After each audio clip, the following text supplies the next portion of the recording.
এই ভিডিওতে আমরা মেনলি একটা ছোট্ট জিনিস নিয়ে আলোচনা করব, যেটা হচ্ছে আমরা forward chaining and backward chaining নিয়ে কথা বলবো।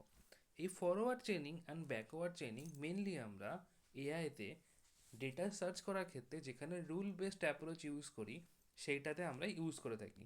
মানে এটা আমরা কিভাবে ইউজ করি যেটা আমরা দেখাবো একটা এক্সাম্পলের সাহায্যে, যাতে খুব সহজেই বুঝতে পারো তোমরা। আচ্ছা, ফরওয়ার্ড চেইনিংয়ে আমি সাপোজ একটা এক্সাম্পল লিখে তারপরে সেটাকে ডিসকাস করছি। সাপোজ আমার কিছু ডেটা সেট আছে, ওকে, এবং সেখানে কিছু রুলস লেখা আছে, ঠিক। এবং এই রুলসটা যদি আমি ফলো করি তাহলে আমি কিছু গোল অ্যাচিভ করতে পারবো, ওকে না? বা এই গোলটাকে আমি কনক্লুশন বলেও এখানে লিখতে পারি।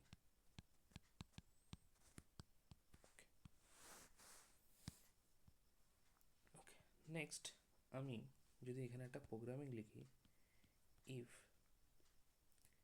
a is equal to 2 and a is equal to 1, then p is equal to 3. If p equal to 3, then a equal to sorry, এরকম। আর এখানে আমার ডেটা সেটে এর ভ্যালু 2 আছে, এর ভ্যালু আছে। খুব সিম্পল একটা বিষয়। আমরা যদি তোমরা সবাই মোটামুটি প্রোগ্রামিং কনসেপ্ট সবাই জানো, তোমার কাছে এই দুটো ডেটা সেট আছে। কী কী ভ্যালু বলা আছে? একটা ভ্যালু আছে এর ভ্যালু 2 এবং এর ভ্যালু 1। তাহলে অবশ্যই এই কন্ডিশন তোমরা এটাকে অ্যান্ড ভাবতে পারো, এটাকে অ্যান্ড ভাবতে পারো। তাহলে অ্যান্ডের ক্ষেত্রে কী হয়? যদি দুটো কন্ডিশনই ট্রু হয় তাহলে আমার স্টেটমেন্টটা বা এর পরের যে স্টেটমেন্টটা ওদের সাথে লেখা আছে সেটা এক্সিকিউট করবে। তাহলে এখানে এ ভ্যালু একটা 2 অবশ্যই আছে, এ ভ্যালু একটা 1 অবশ্যই আছে, তাহলে দুটোই ট্রু। তাহলে যদি ট্রু হয় তাহলে পি এ ভ্যালু আমি 3 পাবো। তাহলে পি এ ভ্যালু যদি 3 পাই তাহলে আমি দেন কী পাবো? এর ভ্যালুটা 4 পাবো। তাহলে এটা আমার কনক্লুশন যে আমি এর ভ্যালু 4 পেয়েছি। দিস ইজ মাই কনক্লুশন, ওকে না? এটাকে আমরা কনক্লুশনই বলি, গোল নয়, আমার কনক্লুশনই বলতে পারি, ঠিক আছে? ওকে,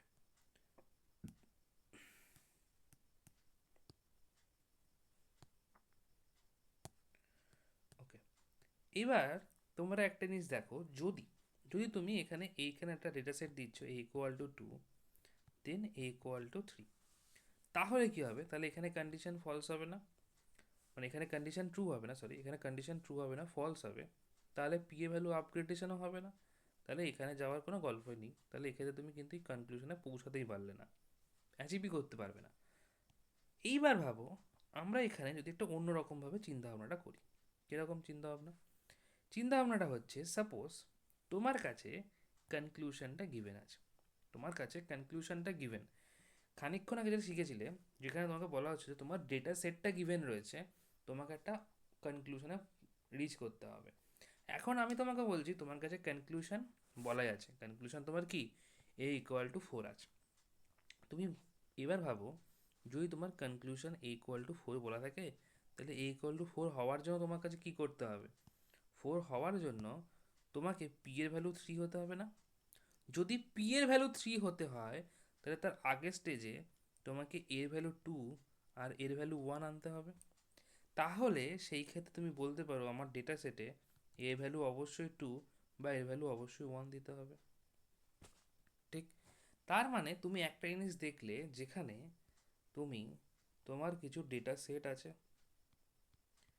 যার পার্সপেক্টিভে তুমি কিছু রুলস অ্যাপ্লাই করলে এবং যার জন্য তুমি কিছু কনক্লুশনে পৌঁছাতে পারলে। এবং ঠিক তারপরেই আমরা এটা দেখলাম তোমার কাছে কিছু কনক্লুশন বলা আছে, সেই কনক্লুশন থেকে তুমি সেই রুলসকে স্যাটিসফাই করালে যাতে রুলস ট্রু হয়, এবং সেই রুলস তখনই ট্রু হবে যার জন্য তুমি কিছু পার্টিকুলার ডেটা সেটকে ধরবে। ঠিক এই জিনিসটাই তুমি এবার দেখো তোমার কাছে সহজ। দেখো এইটাকে আমরা বলবো ফরওয়ার্ড চেইনিং,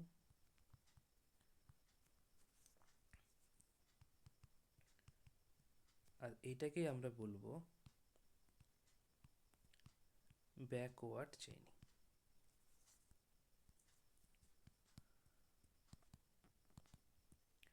ফরওয়ার্ড মানে যেটা আমরা সামনের দিকে মুভ করে অ্যাচিভ করছি, আর ব্যাকওয়ার্ড চেইন মানে যেটাকে আমরা ব্যাক এন্ডে করতে করতে অ্যাচিভ করব। তাহলে ফরওয়ার্ড চেইনিং আর ব্যাকওয়ার্ড চেইনিংয়ের মধ্যে কিন্তু এইটাই বেসিক ডিফারেন্স।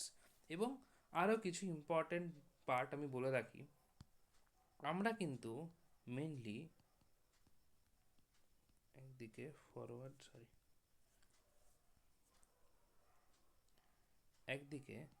ফরওয়ার্ড চেইনিং এবং আরেকদিকে ধরো লিখছি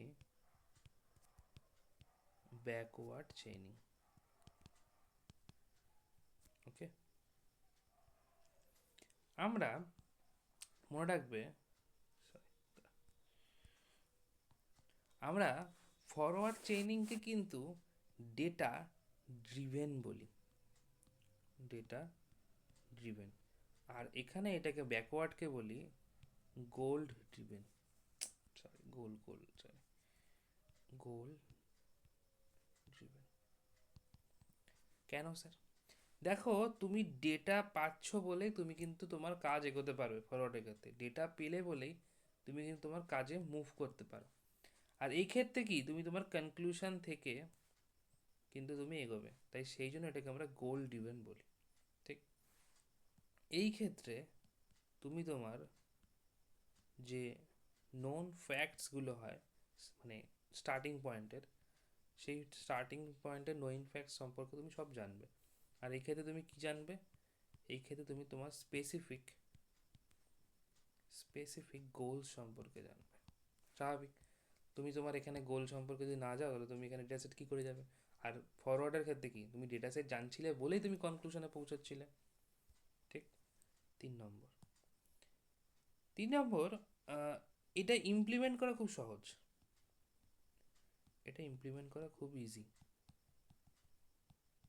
বাট এইটা তুলনামূলক কিন্তু কমপ্লেক্স।